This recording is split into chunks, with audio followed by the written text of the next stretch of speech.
Okay. Good Yes, morning. yes. My name is Paula, and I have been in all of you guys' workshops. You guys are doing an amazing job, and I thank you guys so much. All this is really new to me. I'm an ASL instructor at Cerritos College, but I also do a special project with LA County Office of Education. And so one of the challenges that I am finding with Zoom is that I created an account a while ago, but now it is, I created a Zoom account which was continuous for my students to check in, but now it's really hard to get into. So I want to cancel that and open up a new one, but it's preventing me to do that, or maybe I just don't know how. Okay. I'm not sure I understand what you say with it's hard to get into. Um, Well, I had, how but they give you one link. oh, you're talking about your personal meeting ID? Yes. I was able Okay. initially to just send out, I guess, the link, and the students could Yes. just tap into it. But Yes. now sometimes they'll ask them for a personal ID, but I hadn't gone in to change anything, so I don't know what's going on. It's possible I that your know. the settings changed automatically for security purposes, and Okay. they are requiring a password now. Yeah, yeah. A lot of colleges are now requiring uh, uh, the professors and students to go through their Canvas shell if it's connected, um, so that they'll have the extra security layer. And so they've changed some of the direct links that you used to have set up for your Zoom.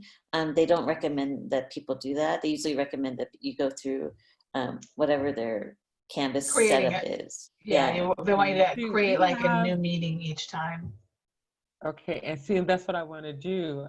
In one of your meetings, I heard one of the ladies say that it's best just to do, for security reasons, just to do a new meeting every time, and that's what I'm trying to do Uh-huh. now. Now, at our site, um, at Cerritos, our Canvas was interrupted, so they literally had to. Some of the teachers' Canvases were being merged with other professors, and that's what happened to Oh mine. my So they had to gosh. cancel my. Oh, it has been a Yeah, Oh so my that huge sounds, gosh. yeah, fight. Paula, that sounds like a nightmare, I gotta say. That Oh sounds my like goodness. might be something So you campus know what they specific. did? So, Right. So what they did was they actually canceled my account and then opened up a new account. But while they were doing all of that, the students was really frustrated because some they couldn't get in to get their lessons. So right. now I'm doing I do a YouTube thing for just for my class, because I teach a sign language class. But I wanted to do, but on Thursdays we do just a reach out because a lot of my students are stressing out. So on Right. Thursdays we like to just get together and talk, without judgment, and just have them to express themselves, and it's very informal Well, because that's I'm great. teaching. Well, you know what? I didn't realize how stressed out the students were, and people. My students have my number, so I was getting calls at 10, 11 o'clock at night, and the students are upset and they're crying. And I said, something has to be done. So on Thursday, we just have a vent session. We just have, everything is how Hmm. we feel, and then we send pictures and happy faces and just different things to make us laugh. So. Well, I that's just wanted awesome, to Paula. be, That's thank great. you. I just wanted Kat, something. oh, sorry, I'm sorry to cut you off, Paula. I just wanted to get to Kat's question. So Kat, when you, it doesn't necessarily have a drop-in function. You can just use the waiting room to create drop-in. Do you know what I mean? Yeah. I just never thought of using it like that, and I could see Yeah. that would be really useful to have a time where you know that's going to, because right now when they start setting up Zoom appointments for us, students are going to have to get the link and all that. But if we know that that's going to be our Zoom time, I think it's going to be a lot easier to set up ahead of time.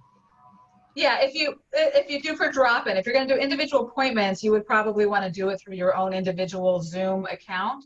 Yeah. You have to be a little bit careful with the drop-in, right? That you could end up with, students that aren't your students. So you have to really manage that waiting room very closely so that when you're letting a student into your space that they're a student. If you're doing it one-on-one, if it's not your student and they are inappropriate, you can very easily kick them out and it's not, going to impact other students.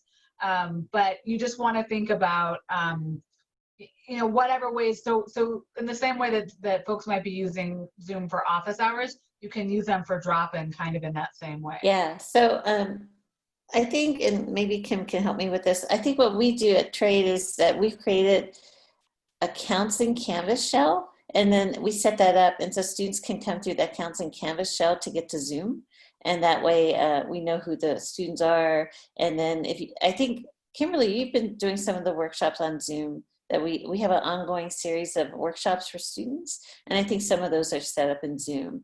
And is that linked through our Canvas shell? Counseling shell? Yeah.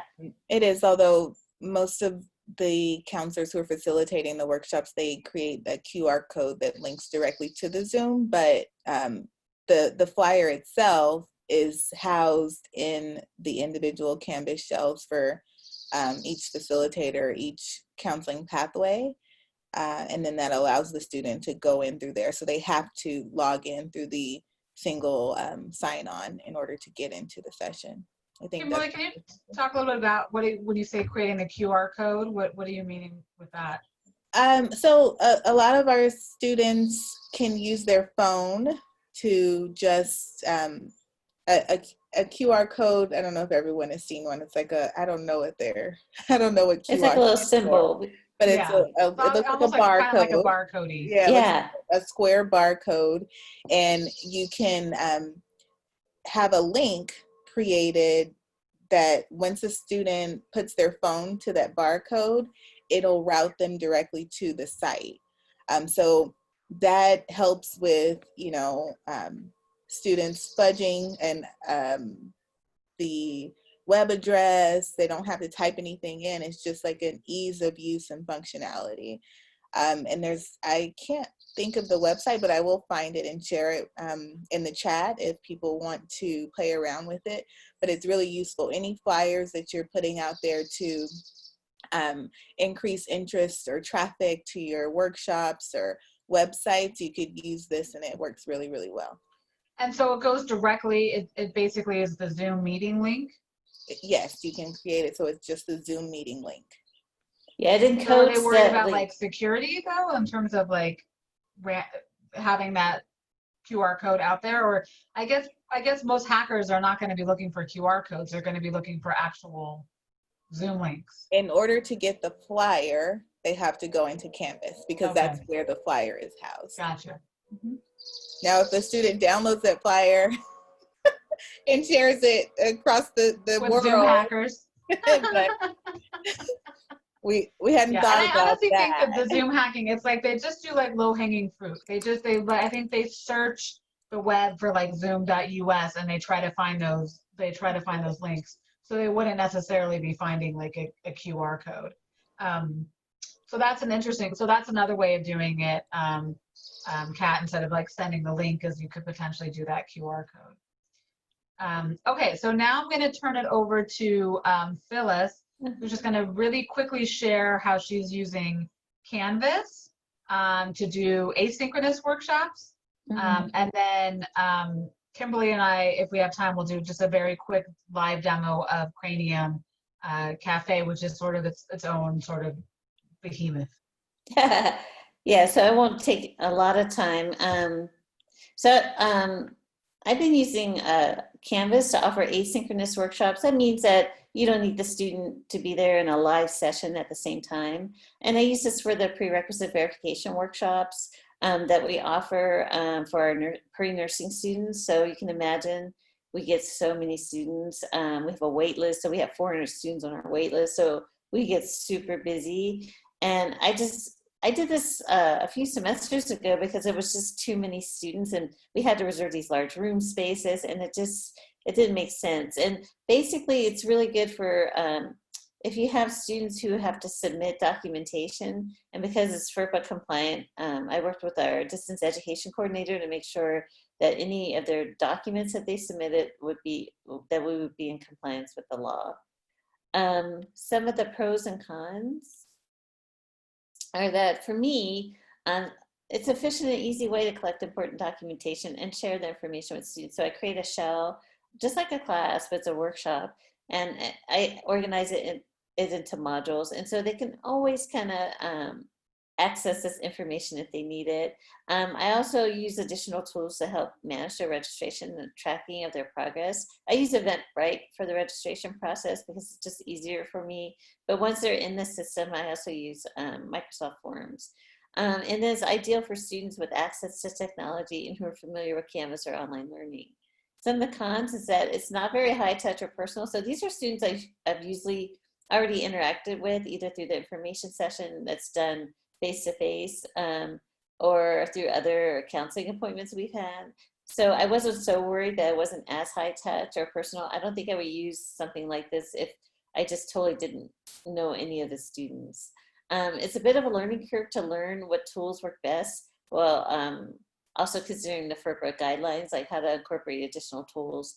And, oh, I lost it. And it's not ideal for students who don't have access to technology tools because it's really through your Canvas shell. Let me go to the next one. I use Eventbrite for registration. I still like Eventbrite for a lot of our registration of workshops online and in person, so we use that a lot. We get an attendee summary. We get to know who's coming. I get to automate when these workshops, the registration opens and closes. I get to cap the number of students or close it off by a certain date. It just gives me a lot of flexibility. Although I am exploring other tools, no other tool for me gives me this kind of flexibility. It gives you an attendee list on the day of your workshops. And then this is a glimpse of Canvas roster. These are my colleagues in the district. These aren't actual students, but it shows you who your roster students are as they join. Once you add them to the shell, you can add them to the shell by do the plus people sign, and you can add them to your shell, and then you can start the workshop when you're ready to. And I organize my workshop into modules. You can actually break out your course, your workshop into sections. So we do a monthly workshop for prerequisite verifications. So you can actually have like a June workshop, July, August. You can have it by the months, which makes it nice and easy. And so you don't always have to update all your materials. You can just update any information you need for those particular sections. So that's a nice trick. And then for asynchronous communication, you really have to communicate with students and give them all the details. You also have to give them tools. Here we give them, I tell them the link to Adobe Reader because they need to have PDFs and be able to read PDFs. And also links to get in contact with me. All the good online learning theory and tools that you would normally use, you really need to use for asynchronous because they don't know what's going on because they don't meet with you on a regular basis. And by the way, I give students about 2 weeks to get this workshop done. I don't have it done in a day like I would do it in person because there just may be things that they run into or things that they can't get to, and I want to give them a lot of time. You can embed your PowerPoint presentations. They recommend that you make your PowerPoint presentation into a PDF so students can actually view it more easily without worrying about having the right version of the PowerPoint. Here's where I collect forms. I use this tool I use for this because it asks more personal information. We have the Office 365 suite available for students, so they have access to some of this tools as well. So we use Microsoft Forms for that because we're asking for much more personal information. But they can submit that. And this is what a form looks like. If you haven't used Microsoft Forms, it's great. I love it. I'm using it for many things, but this is how we collect their information. Also, we collect unofficial transcripts, either their college transcripts or their TEAS, which is the test they need to take to get into our program. Here's a student view, or students, you always want to check and make sure that you understand what the student is actually looking at. And so I make if you look in the left column where it has the announcements, the modules, Confer, Zoom, and all that, excuse me, this makes it much easier for a student to understand. And I set it up so that they only see the modules. It makes it much easier for them to understand what's happening. Here is where you can actually hide a lot of stuff from students, which I found to be helpful for this particular workshop, where you hide a lot of the other stuff that they're not going to need or use, or that just confuse them. And this, when they submit stuff, I have them do it as an assignment. Of course, it's ungraded. And they understand, a lot of students have taken a Canvas class, especially now. So they understand what it means to submit an assignment. So most students have no problem with this. And then for me, following up and communicating with students on a regular basis is super important. For my workshops, I always do announcements. And I always let them know specifically what's due when. So I have to-do dates that show up for them. And then for each category of a student, I let them know what's going to happen. And I added this recently because they were just getting, kind of confused about, okay, so what do I do now? And this really cut down, believe it or not, even though it's really wordy, it cut down on a lot of the questions because each student, for each student situation, they knew exactly what to do. And it's just really important to follow up with students if you do any kind of asynchronous workshop. Yeah, and that's it for me. So I'll stop sharing.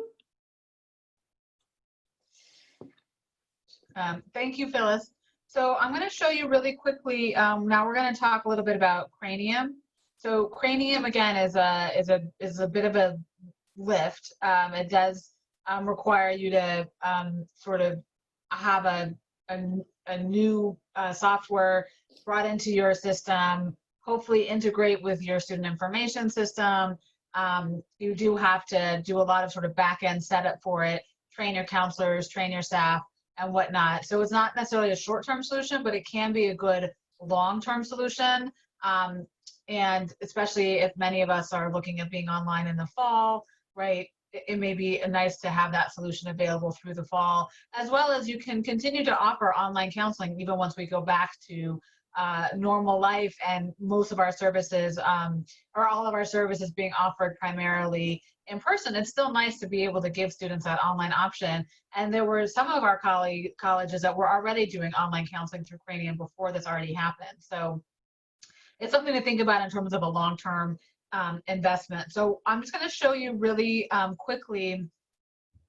I'm going to just show you the Pierce College. Pierce is one of the colleges in our district that integrated with counseling with Cranium relatively early. So I'm going to show you what it looks like on their website in terms of how a student accesses counseling. And then Kimberly and I are going to attempt to do a little live demo for you. So in terms of, so this live chat with a counselor is basically replaced drop-in. So kind of like I was saying, you could do the same thing with a Zoom link as well, as I was showing you, Kat. So if you had a single Zoom link for sort of your drop-in in general, and you just sort of kept passing the baton between counselors, this could also, you could put this on your homepage and say like drop-in with a counselor, or live chat with a counselor, however you want to do it. But that they have it as live chat. So if I click on this, this is going to show me the folks who are available in the moment. It looks like they have one person available on drop-in right now. So I think they probably have it scheduled so that the person that's available is at the top. And this is actually their front office person. And so the student can live chat with that person. And then if it needs to turn into a drop-in, like a face-to-face, they can pull that person into an actual drop-in. And what I'm guessing is, I don't know for sure, but what I'm guessing is what this person can do, this live chat person, they can actually send that person to another user.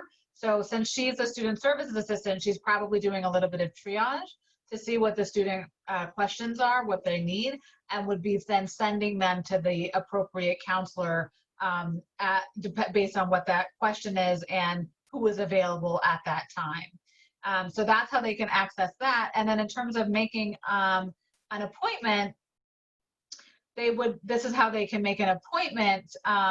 They log in, they have this, this is essentially, this is what makes it FERPA compliant, this informed consent.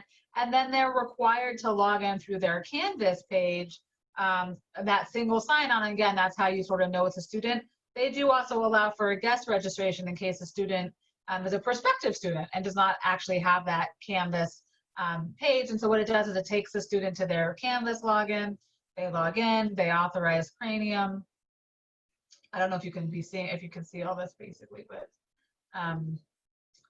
and then what it does is you can enter, let's say I know I want to meet with she's my counselor and I know I want to meet with her. So I can either attend one of her workshops or I can email her. She's not available right now for actual appointments. So you can click by appointments. This is basically, they have every single office, every single student services office available basically. And so you can schedule a meeting with some folks depending on what they have it set up to be. So let me scroll down to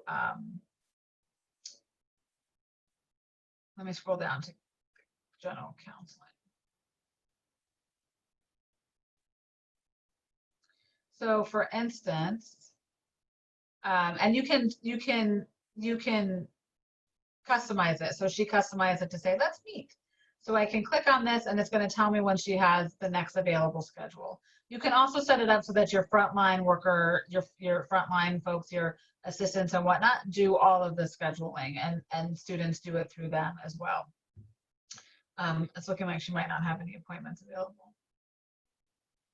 It's searching. It's searching. Well, we don't want to meet with Laura anyway. Oh, you know what? It froze is what happened.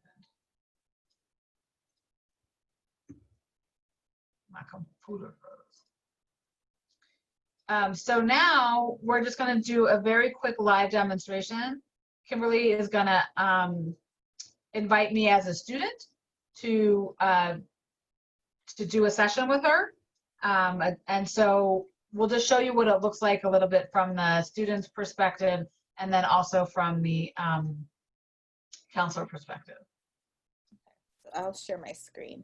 Okay.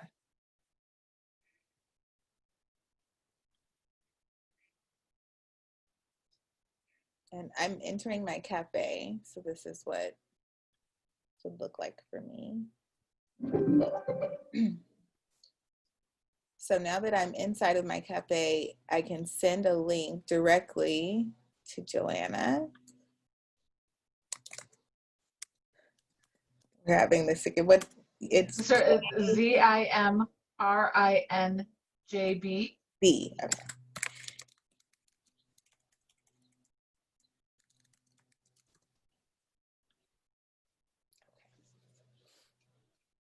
And when she gets the request and clicks on the link, you'll notice that she'll pop up as waiting in my lobby.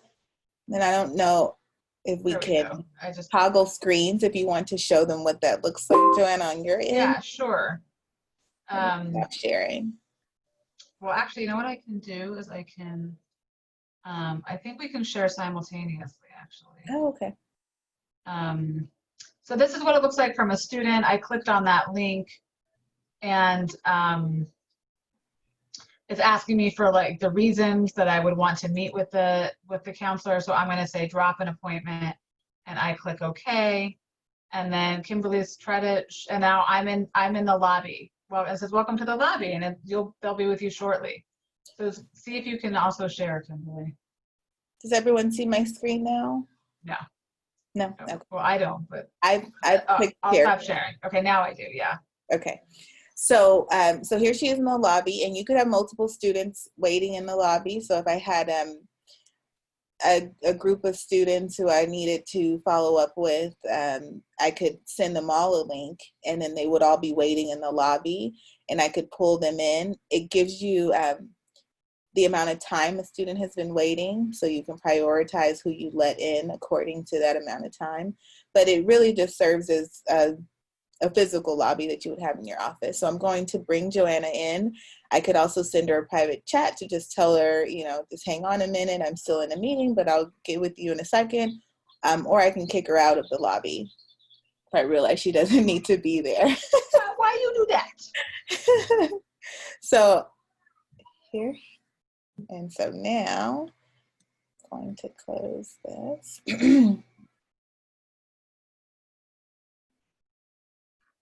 And so for Joanna, it's the reverse. So for Joanna, she sees me here and she'll see herself there on the left. Joanna, oh, you have to stop sharing your video in Zoom so we can see you here. Okay. So this is what it looks like. So Cranium Cafe has a lot of really cool functionalities that I think help with counseling. You can share your screen. So if you wanted to do a live ed plan with a student, you could share your screen and do that. You can choose to record meetings or not record meetings. So I know we were given a directive that if we were meeting with students who are concurrently enrolled in high school and college courses, we could not record the meeting. So this gives you that ability to choose what meetings to record. Probably most popular is the document upload and sharing using the whiteboard. So Joanna is just here for a drop-in, and maybe she has questions about, I need to know what general education courses I can take for summer because my registration date is coming up.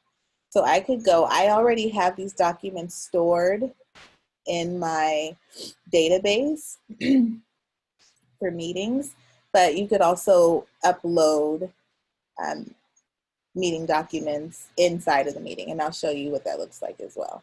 So if I want to open this, right, it'll take me directly to the whiteboard, or I can share it with the students so they have just a blank copy. If I click share, it goes directly to the chat and students can click on that link and download it. So I'm going to share it to a whiteboard so we can take a look at that.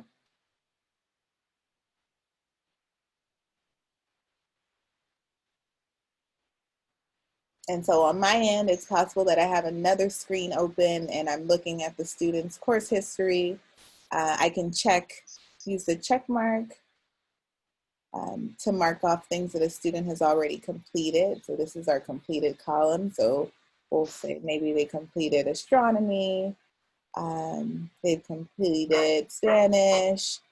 And as a student, I see exactly what you're seeing on Kim's screen. I see the exact same thing, except the only difference is our pictures are opposite. I see her picture on the right-hand side and my picture in the little box up at the left. But other than that, I see, as a student, I see the exact same thing. And you'll notice here it says I can unlock this whiteboard so others can edit. And so if I unlock this, let's say I'm going through the evaluation and Joanna says, well, I also took psychology at Glendale College, which is not in my district. She could now click into. Where's psychology? Down here. Yeah, Social science.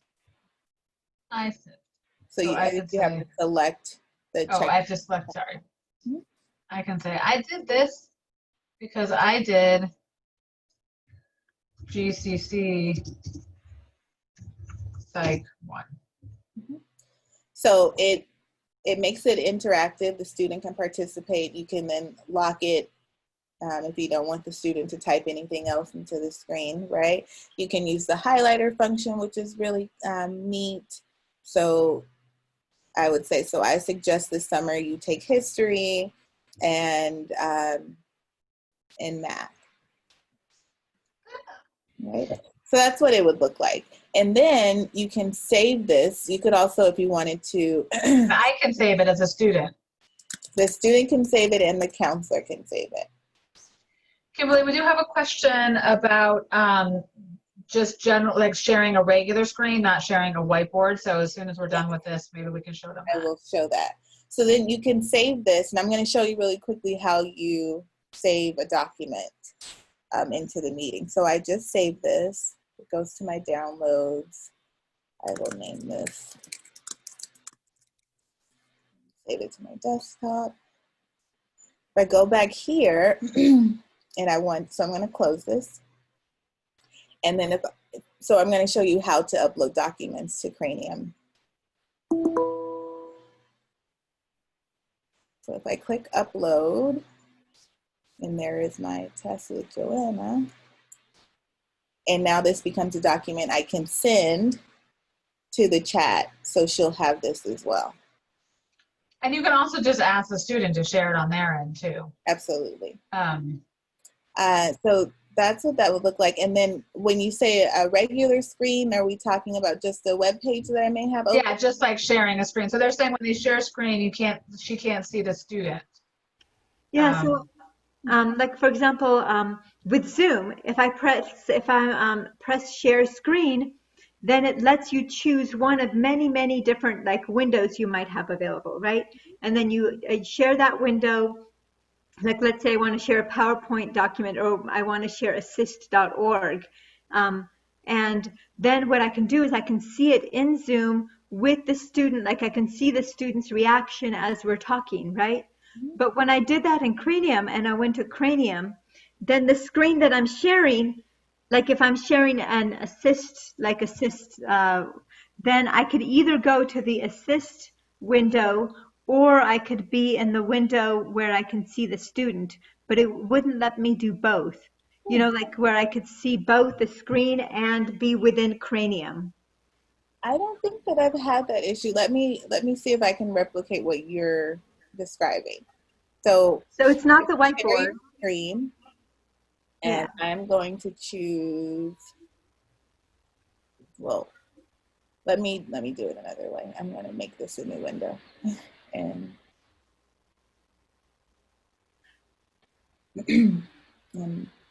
share this. So for me, I can see what I'm sharing here, but I still see the student. Oh, I see. Can you see it bigger? Can I see this bigger? Yeah. I would just have to go to the page. So now what's happening on this page, you'll notice, is happening there in that small area. And Joanna, I don't know if you want to show them if you share your screen, because for Joanna, it shows there's a smaller screen below my video, and then she can choose to enlarge it.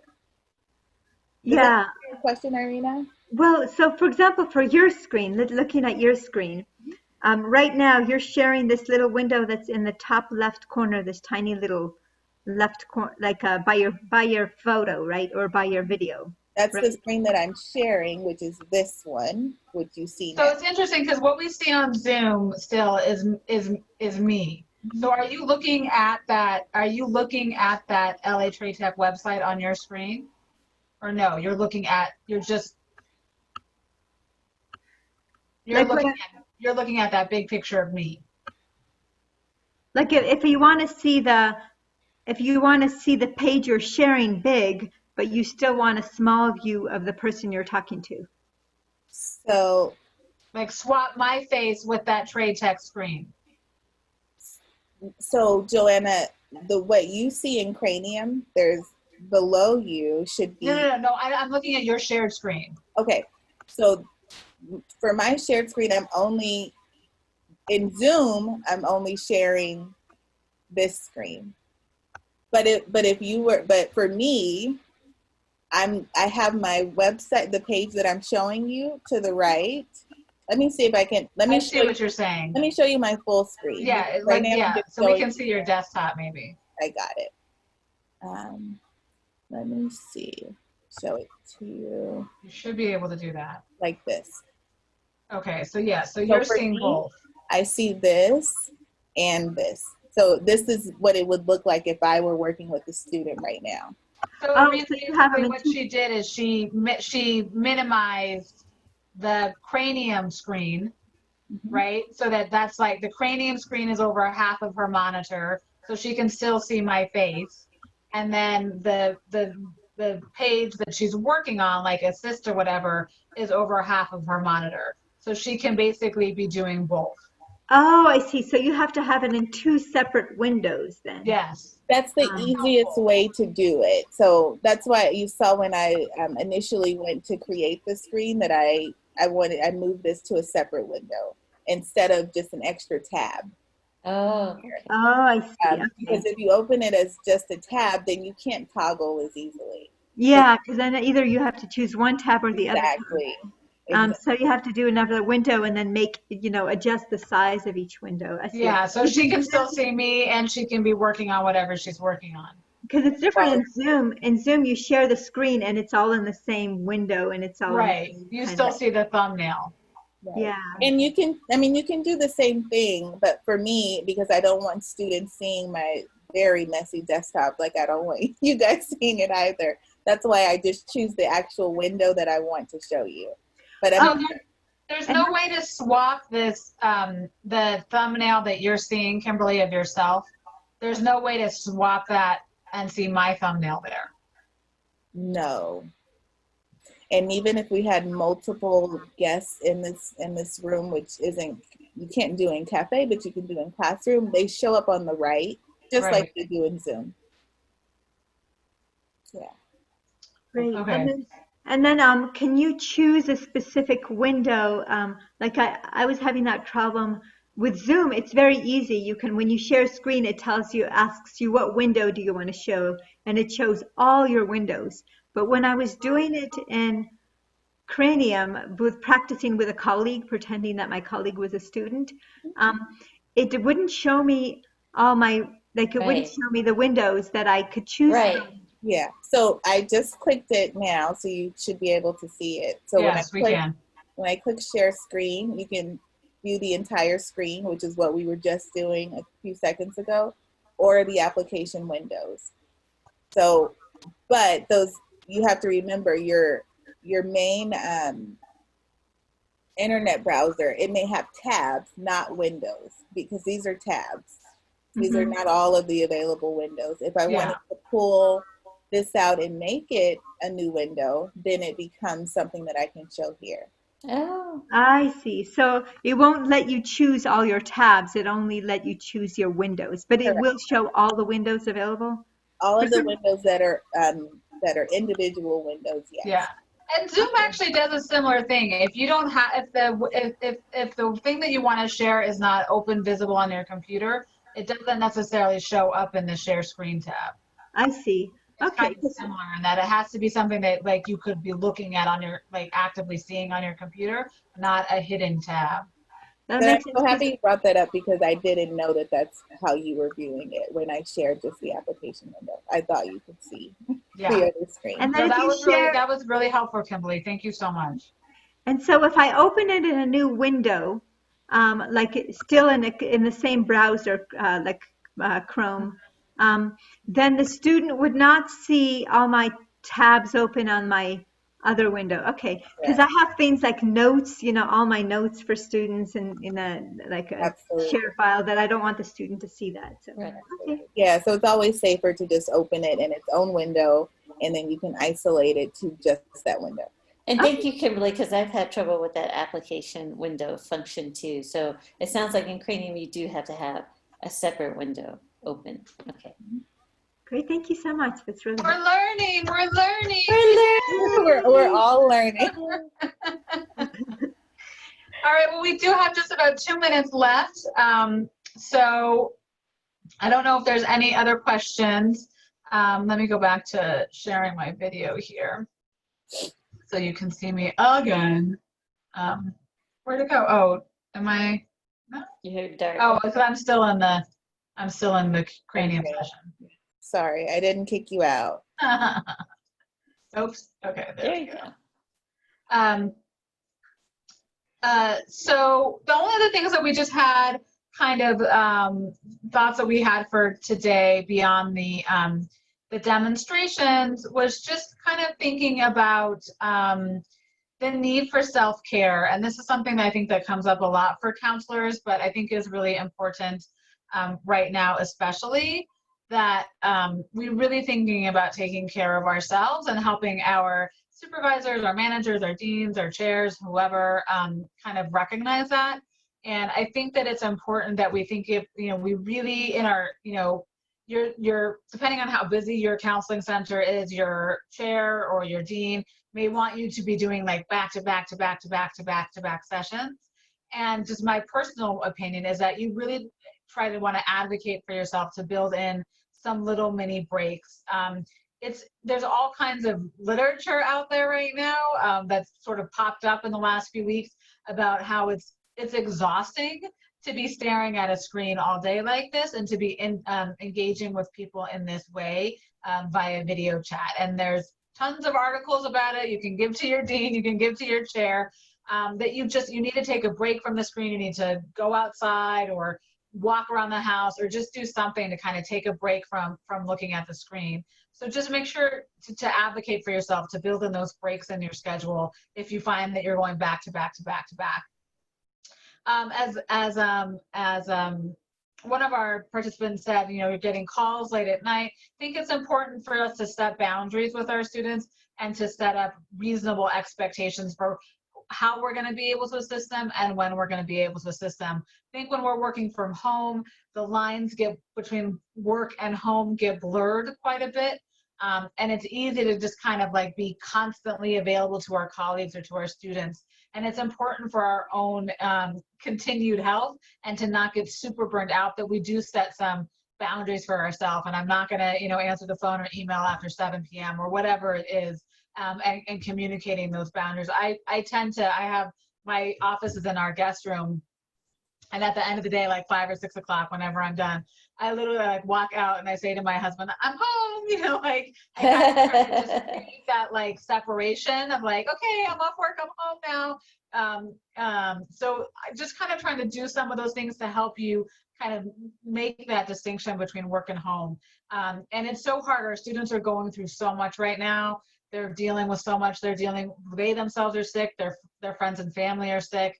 They're housing insecure, they're food insecure, they've lost their jobs, their family has lost their jobs, right? They're dealing with so much right now, and they need a tremendous amount of support from us, and it's important that we're there from them, but it's also important that we use all of our counseling skills to set up those boundaries and to practice that, that opportunity for us to just not answer the phone or not answer email and unplug a little bit and get that self-care while still being empathetic and still being responsive and supportive to our students and being the counselors that we all want to be. And it's just also really important to continue that collaboration with your fellow counselors. We're so used to just kind of like, well, I don't know, maybe not a trade, because you guys don't have counselors in the same building, but many of us are used to like popping that in down the hall or into that next We office. do that in Cranium, though. We do that. We knock on the door. Like, hey, what do you think of this? Or what's this? So just allowing that opportunity for that continued collaboration. And Phyllis just made a great point. With Cranium, that knock on door feature, or even that can be used between colleagues. It doesn't only have to be used as a student knocking on the door. You can knock on your colleague's door as well and say, hey, I just need to chat for a second, or I want to run something by you. I'm not sure about this, or I'm struggling with this or whatever. So it's important that you advocate with your dean or your chair, that you build in those opportunities for you and your colleagues to still formally and informally collaborate and connect with each other. So just some of those things that we encourage you to be thinking about as you're engaging in this, and likely going to be engaging in online counseling, at least through the summer, if not through the fall for most of us. So with that, we are out of time. I do want to, it looked like there was one more chat. Oh no, there was just a hello. But so thank you all for joining us. I think next week we're taking a break on the counseling piece, but hopefully the week after we'll bring in some other sessions as well. So we wish you health and happiness and safety and sanity, and good luck to everybody. Thank you. Have a good Bye, week. guys.